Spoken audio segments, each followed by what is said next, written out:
Kirby Smart and the Georgia Bulldogs are going for their third straight national title, but everybody pump your brakes. Before they go on, they've got to handle Nick Saban and those Bama boys again in the SEC championship. So let's talk some Georgia football with Jake Roos, Senior Recruiting Analyst for DawgsHQ. Jake, thanks for hopping back on with this, man. It seems like this Georgia-Bama SEC championship game is becoming appointment TV for college football. It feels like it happens every year. Before we get the thoughts on the game, what are your thoughts on the reports that if Georgia loses this game, they could be out of the college football playoffs? You know, I don't think that's hard to believe, Brandon. I think that this is a situation where Georgia needs to do that. I think that they got to pull this win off to get themselves there. There's just too many good teams this year, and there's going to be a lot of guys with a lot of good cases for this one. So I think it's going to be razor-thin margins if they were to drop this game and their chances of getting into this. So I don't think Kirby Smart and his boys can leave anything to chance.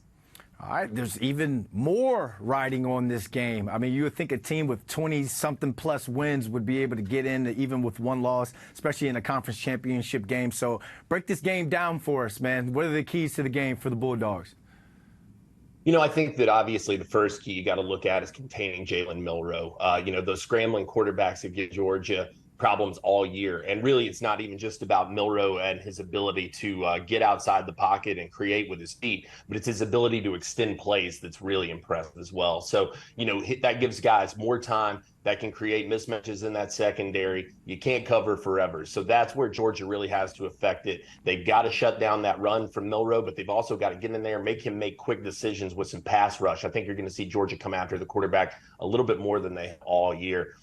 From the other side of it, I think Georgia has to be able to exploit Bama on defense a little bit, and I think where they can do that is in the middle. This is not the strongest middle linebacker core that Alabama has fielded in a few years.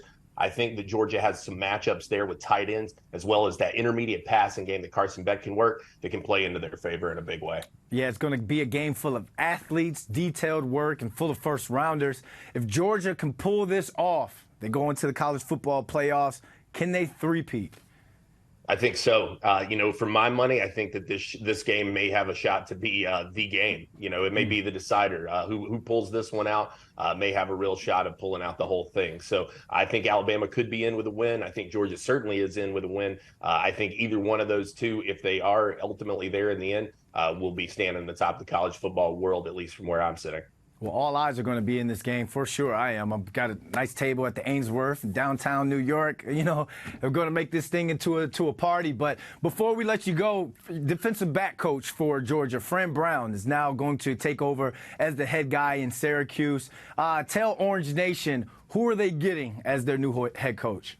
Man, there's a lot to be excited about if you're a Syracuse fan. This is a guy with elite ties up to that northeastern area, being a New Jersey native, an absolute ace recruiter for Georgia, has developed some great talent there. Kamari Lassiter, one of those fringe first-round guys probably this year in the NFL draft, Georgia's CB1.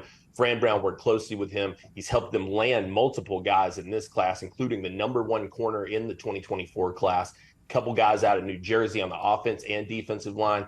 The guy has connections. He's well respected, and he's one of the hottest rising stars in this business. I think that Syracuse knocked it out of the park. Georgia's certainly sad to lose Fran Brown. Sounds like Syracuse is in good hands. Jake, tell the people where they can find you.